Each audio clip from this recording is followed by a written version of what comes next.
Priyanka's live. তো আজকে দিনটা খুবই স্পেশাল আমার জন্য। তো আজ হচ্ছে 25 জানুয়ারি, তো আজকে আমার জন্মদিন। তো আমরা হোটেল রুম থেকে বৃন্দাবন থেকে বেরিয়ে পড়েছিলাম মথুরাতে। তো এখানে মথুরায় আমরা প্রথমে এসেছি কৃষ্ণ জন্মভূমিতে। তো ওই যে ব্ল্যাক কালারের গেটটা দেখতে পাচ্ছ, দুটো সৈনিক দাঁড়িয়ে আছে।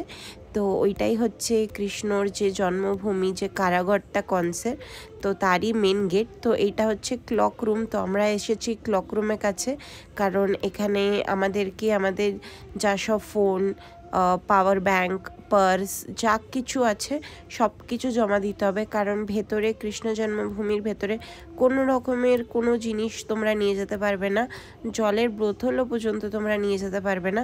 তো সব কিছু ওখানে জমা টমা দিয়ে আমরা ভেতরে ঢুকেছিলাম। দিয়ে ঘুরে টুরে আমরা কৃষ্ণর জন্মস্থান দেখলাম, তারপরে কনসের পুরো কিলাটা দেখলাম। খুবই সুন্দর জায়গা ছিল, ভিডিও তো ক্যাপচার করতে পারিনি। তো যাই হোক, আমরা বেরিয়ে এসে খাওয়া দাওয়া করলাম, একটু ব্রেকফাস্ট করে নিলাম। ব্রেকফাস্টে আমরা খেয়েছিলাম হচ্ছে পাওভাজি আর ইডলি সাম্বার। তো এখানে আমি কিছু ভিড় দেখতে পেয়েছিলাম, তো এখানটা এসে দেখছি যে পুরো ফ্রেশ যে কাউয়ের মিল্ক হয় সেটা একবারে এখানে বিক্রি হচ্ছে। তো অনেক মানুষ এখান থেকে এসে নিয়ে যাচ্ছে, ওটাই আর কি দেখছিলাম, একটু ভিডিও ক্যাপচার করলাম। তো এই যে পুরো এরিয়াটা, এটা গভর্নমেন্টের আন্ডারে আছে। তো এখানে এন্ট্রি ফিস হচ্ছে 10 রুপিস করে পার পারসন।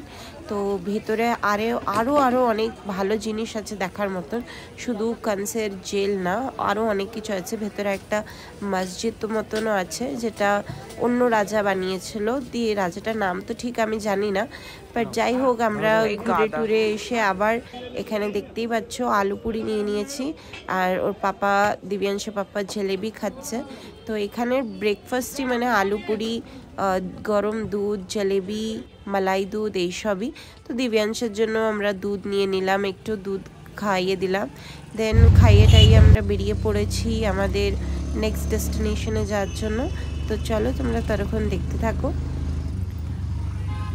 তো এই যে জায়গাটা আমরা এখন এসেছি, এইটা হচ্ছে একটা নদীর ওপরে যে ব্রিজটা, তো এইটা হচ্ছে যমুনা নদী। তো যেই নদীটাকে পার করে কৃষ্ণ ঠাকুরের বাবা কৃষ্ণ ঠাকুরকে মাথায় করে চুবড়ির মধ্যে নিয়ে এসেছিল।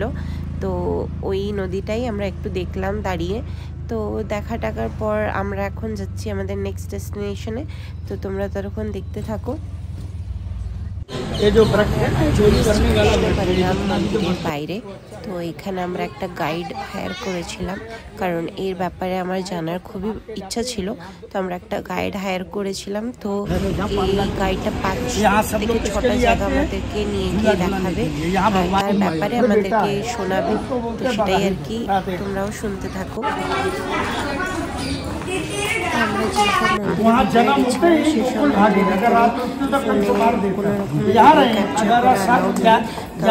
গৌশালাতেও গেছিলাম। ওখানে আমরা অনেক রকমের মানে কাউ, বুল, এইগুলো সব দেখলাম। তাদেরকে খাবারও খাইয়েছিলাম। দিয়ে অনেক কিছু মানে জিনিসপত্র আমি ক্যাপচার করতে পারিনি। দেন ফাইনালি আমরা চলে এসেছি কানস কিলাতে। এই যে কিলাটা দেখতে পাচ্ছ, এটা হচ্ছে কানস কিলা।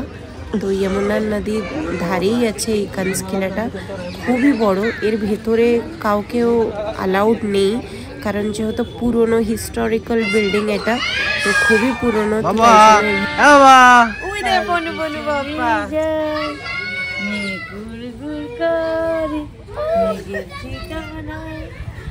দেখো, এটা কংসর কিলা, এটা এত বড়, এটা কংস কিলা, কংস কিলা, কংসর কিলা। এটা যমুনা নদীর তীরে, এই যে যমুনা নদী, যমুনা নদী, যমুনা নদীর পাশে কংস কিলা, তার পাশে এরা নাগরদোলা।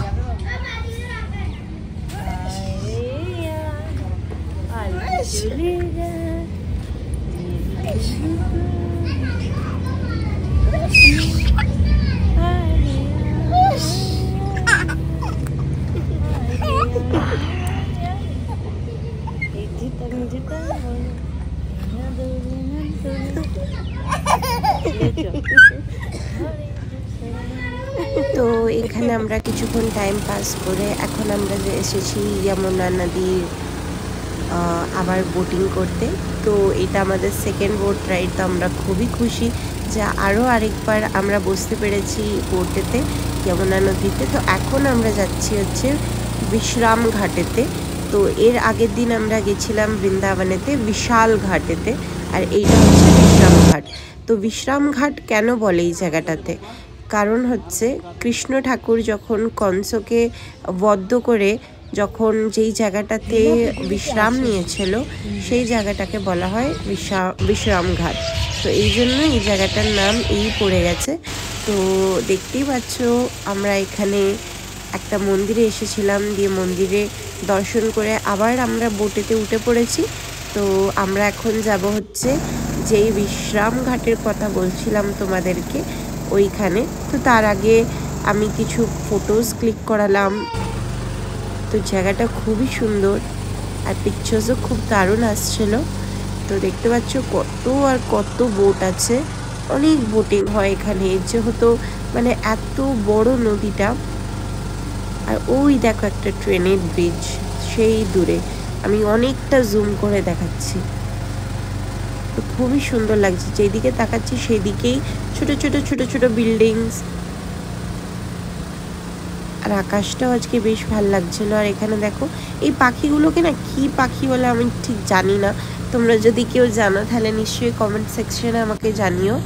তো দেখতে তো বেশ সুন্দরই লাগছে। দেখো এগুলোকে মুভিজে অনেক দেখেছি, ঠিক নাম মনে পড়ছে না, আমার মনেই পড়ছে না এগুলো কি পাখি। যাই হোক চলো, এখন হয়তো সন্ধে আরতি হবে, তাই জন্য দেখতে পাচ্ছ মা যমুনাকে সবাই মিলে শাড়ি পরাচ্ছে। এখানে প্রত্যেক দিন বিকালবেলা এই রকমভাবেই নতুন নতুন শাড়ি পরানো হয়, তারপরে চুড়ি, গয়না, টিপ, সিঁদুর এগুলো সব কিছু পরানো হয়। তো দেন আমরা ওখানে বোটিং করার পর এখানে চলে এসেছি একটা দোকানে। এখানে তিলের কি একটা বানাচ্ছে, আমার হাজবেন্ডের তিলের নাড়ু, তারপরে তিল খুব ভালো লাগে খেতে, তো ওর জন্যই নেওয়া হয়েছে। इसके तो हो जाएगा। हाँ ये डब्बा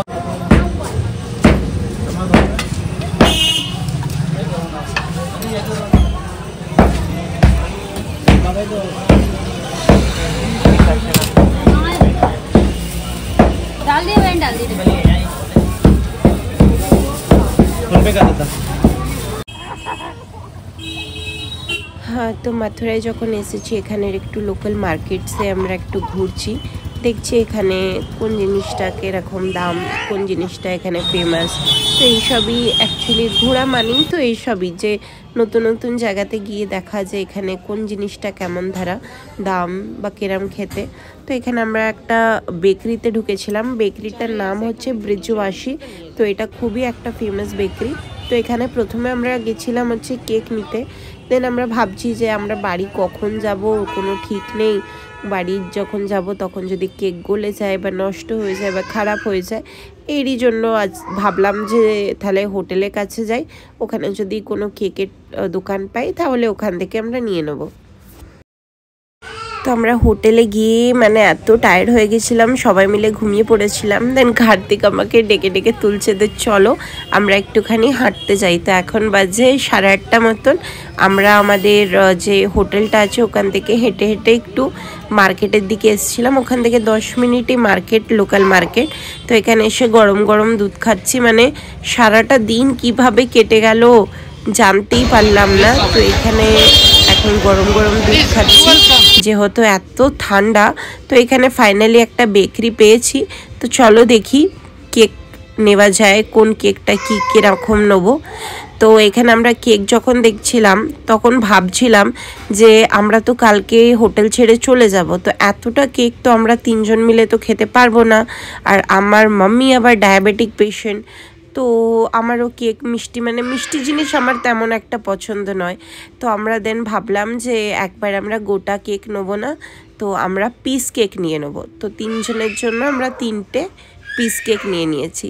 তো আমার হাজব্যান্ড বলছে যে তোমার মধ্যে এত বুদ্ধি কোথা থেকে এলো, মানে ও এক্সপেক্টই করেনি যে আমি বলবো আমার বার্থডেতে জাস্ট পিস কেক নিয়ে নাও।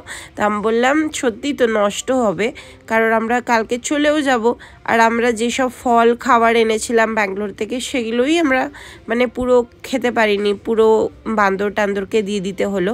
তো আমরা এখান থেকে শুধু শুকনো মিষ্টি নিয়েছি কটা, আর 3 পিস মানে কাট পিস কেক নিয়েছিলাম। তো নিয়েটি আমরা এখন যাব হোটেলে। তো এই বছরের বার্থডেটা আমার খুবই ভালো গেছে, এইটা আমার সারা জীবনই মনে থাকবে, কারণ আজকের দিনেতে আমি মথুরাতে অনেক অনেক সুন্দর সুন্দর জায়গায় ঘুরেছি, গৌশালায় গেছি, কৃষ্ণ জন্মভূমিতে গেছি। তো এই বার্থডেটা খুবই মেমোরেবল থাকবে আর one of the best birthdays থাকবে। তো আজকের দিনটা তো খুবই এনজয় হলো। তো চলো আজকের জন্য এইটুকুই, ব্লগটা আমি এখানেই এন্ড করছি, আবার দেখা হবে নেক্সট ব্লগে।